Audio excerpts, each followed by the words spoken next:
Erwin De Deyn, president of SETCA-BBTK, joins us now from Cape Town to review the New World of Work report. Erwin, good to have you today with us. Maybe if we can take a look at the report and an overview picture with regard to the labor environment across the globe. What exactly does it look like? Well, firstly, the report made by the New Economics Foundation tells us that we will need an increase in number of jobs of about 1.8 billion by 2050. This means that we will have to invest in job creation, we'll have to invest in education, in training and in skills. The unemployment rate is very high. 200 million globally are unemployed. And this is set to rise to 215 million by 2018. At the other side, we can also see that the wages are very low. You have the economic financial crisis. There are 27% of the employees that are paid less than $2 a day. So workers, employees need a pay rise. Pay rise is good, wage rise is good for the economy, for the creation of jobs, and for fighting the unemployment. Erwin, how do we create more jobs from a global perspective when we are battling with sluggish growth? Well, like I said, wages are important for the economy. Purchasing power of the population is important. More jobs are important. And of course, we have to deal with some challenges we are facing with the demographic challenge, which means that in developed, advanced economies, we have more and more elder people working.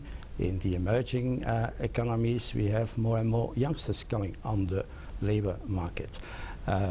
We have also the climate challenge, which means that we need a huge amount of investment publicly and privately, and this can create jobs as well.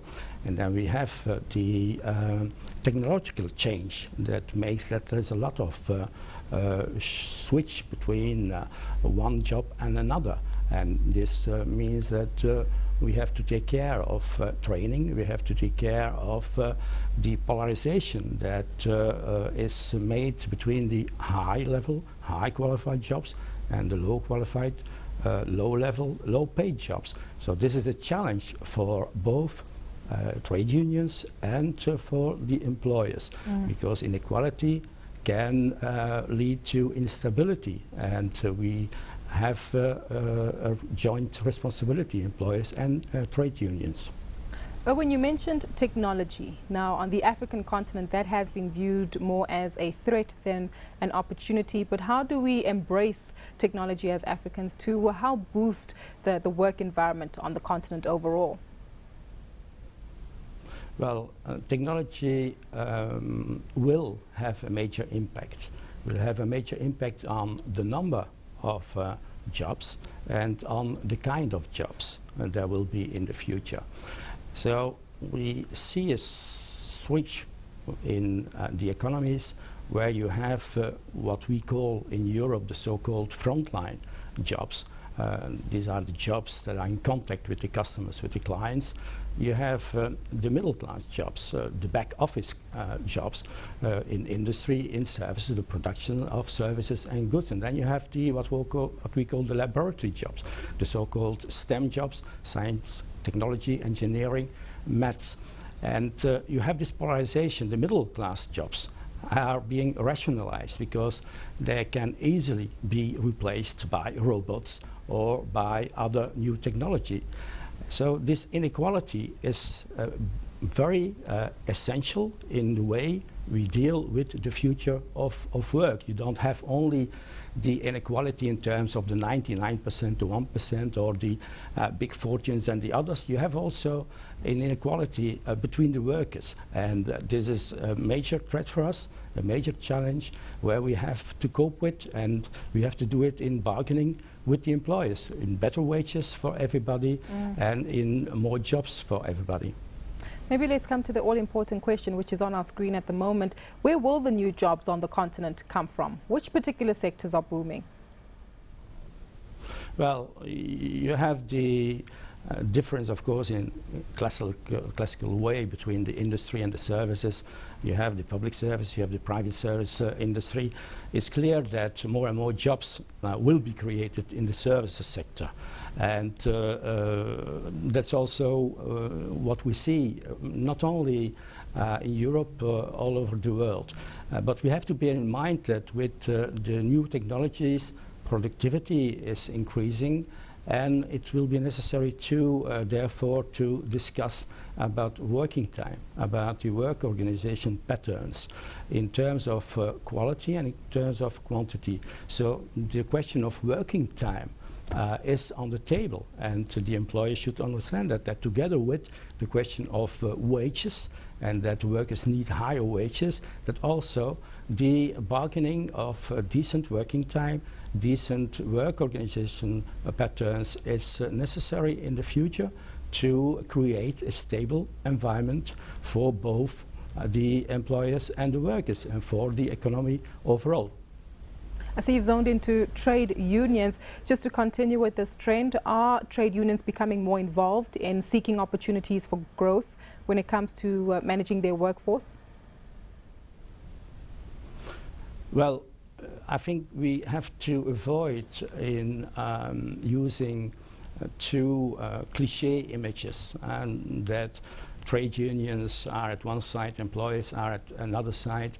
I think if we have to see the impact of what's going on demographically, climate change, technology, that we have to sit around the table, employers and trade unions, and we have to sit around the table from the very beginning. You know, choices of investment are made by management.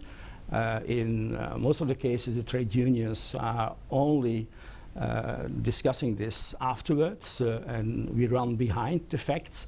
I think the trade unions need to be consulted from the beginning, before decisions are made, so that we can talk in a transparent way about the impact of investments on jobs, the number of jobs, and on the content of the jobs. This will be more and more important in the future when we talk about the future world of work.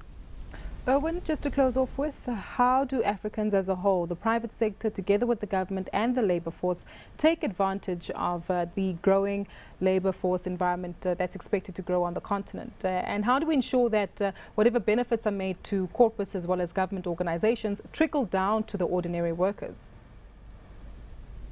Well, it's a question of dialogue. It's a question of dialogue. We need to establish dialogue. Governments, employers and trade unions. Some of the things have to be dealt with between employers and the trade unions. Others need to be dealt with between the trade unions and the government. And some other issues will have to be treated in a tripartite environment, governments with employers and with the trade unions.